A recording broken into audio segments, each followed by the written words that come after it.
Secretary of the Department of Financial Services, Mrs. Tuggal, the Managing Director, Mr. Nair, the Deputy Managing Director, Mr. Kaushik, ladies and gentlemen. I'm indeed delighted to join the IIFCL team when we are celebrating the decade-old achievements today. They've entered a field where, of course, sky's the limit as far as their ability to mobilize funds and channelize those funds into the infrastructure sector is concerned. And that's a sector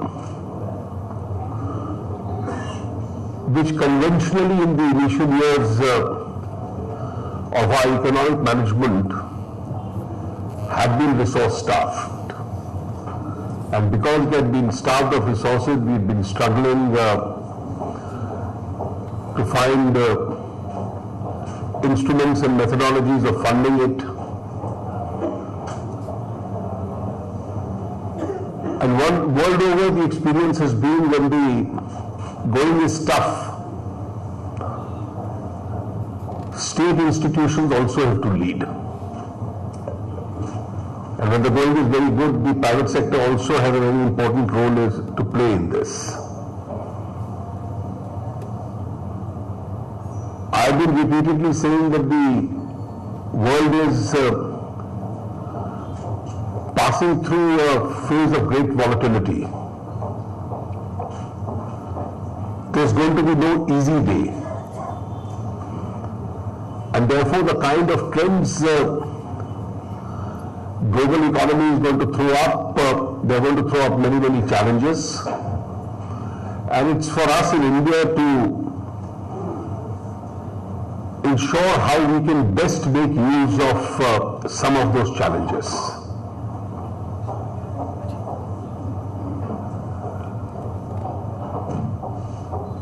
The lower oil prices, commodity and mineral prices,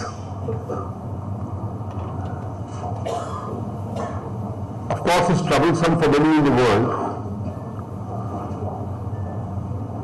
but it's also an opportunity for others like us. And therefore, if we today seriously introspect and then analyze the roadmap ahead, we can find out how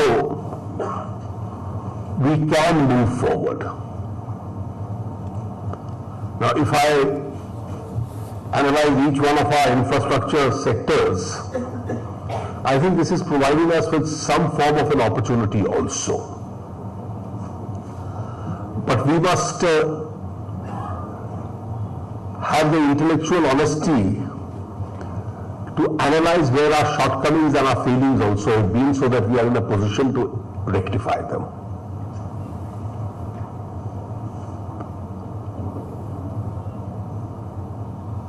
Of course, if you look back a few years ago, some of our key infrastructure segments had slowed down.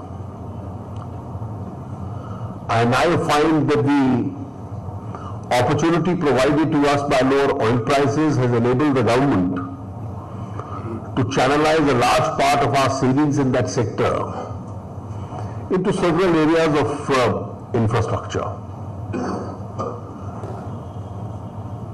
Last year we made a push in the direction, a push which we intend to continue, where a lot of resources were put in the direction of at least the national highways, the rural roads, the railways.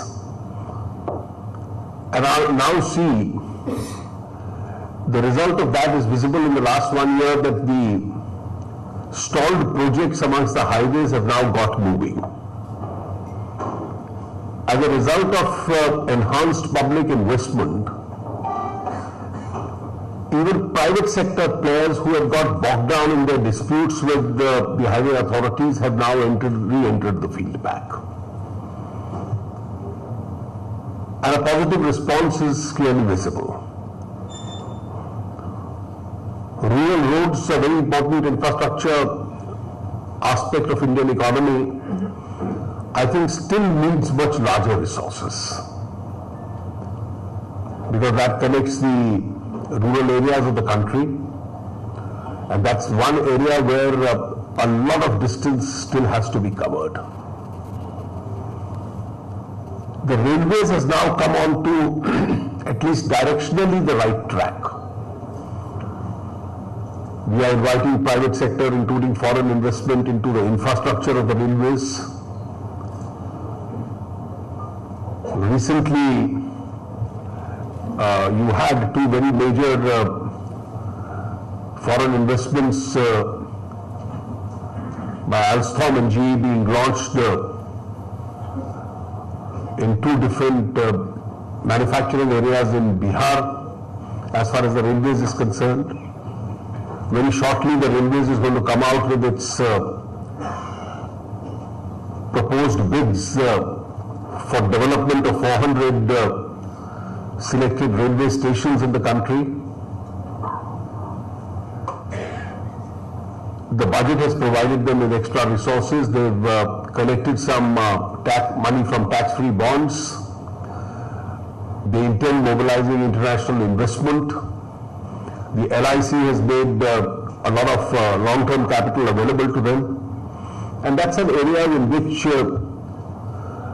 directionally I think they are now moving on to the right track. That movement needs to be a little expedited. Power sector was probably one of the most difficult and challenging sectors. A lot of investment in the last few years has come in.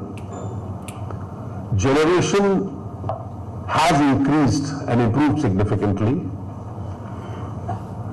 And it really was a problem of plenty because there were no takers. As manufacturing picks up, hopefully the takers will increase. But I think more important was the fact that the last mile was completely clogged because of the health of some of the DISCOMs. The Power Ministry, in consultation with the Department of Financial Services and other concerned institutions, has now come up with its Uday scheme. And if you read in the newspapers today, almost 15 states have now signed the MOU with the Power Ministry. And some of these states are those where the DISCOMs were the ailing DISCOMs. And hopefully the movement in that direction also would start.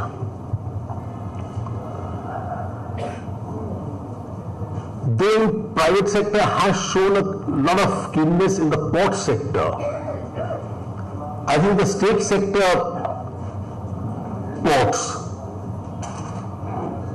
really the structure needs everything. I had last year in the budget announced that we should now move in direction of corporatization of the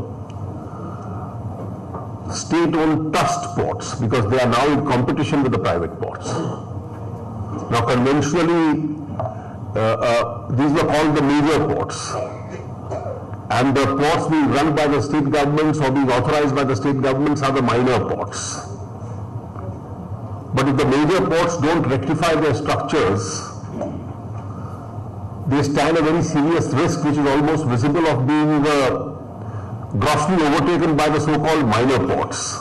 The minor will no longer be so minor because they would have moved ahead of the major, and therefore in a competitive world, unless you can restructure and adjust to that competitive environment, you will face challenges of increasing your business prospects itself.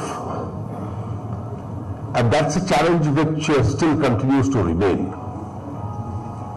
Of course, the government, the Ministry of Civil Aviation has worked on its policy as far as the airport sector is concerned, because a large number of mid-level and smaller airports have been improved upon. And therefore, once they have already been the recipients of a large amount of investment and improvement, they no longer can be regarded as either greenfield or even brownfield projects. They'll probably need managerial efficiencies, and therefore management participation of the private sector in the management of some of these airports is a proposal which they've been considering. And I think the government being very clear with regard to the direction in which it wants to move in this direction, I think the big challenge will remain where your activities are in the IIFCL and other financing agencies on how infrastructure really has to be funded. Public investment has been stepped up in the last year and will continue to remain stepped up. And therefore, we do realize when you fight a global slowdown, public investment has to lead the way.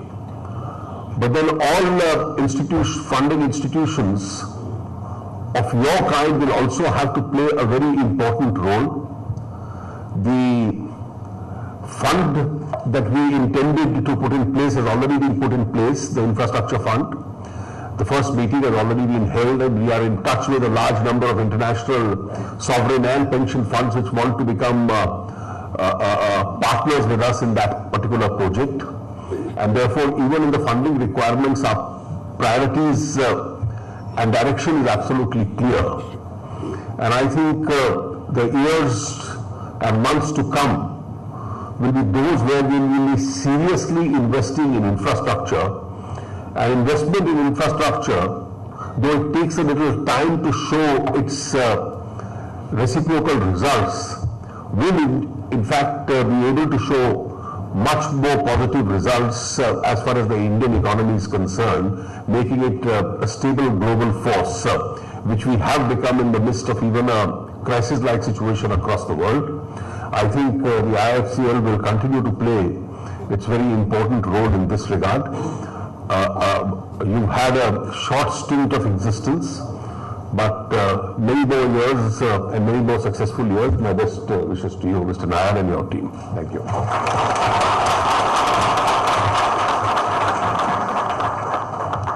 Thank you.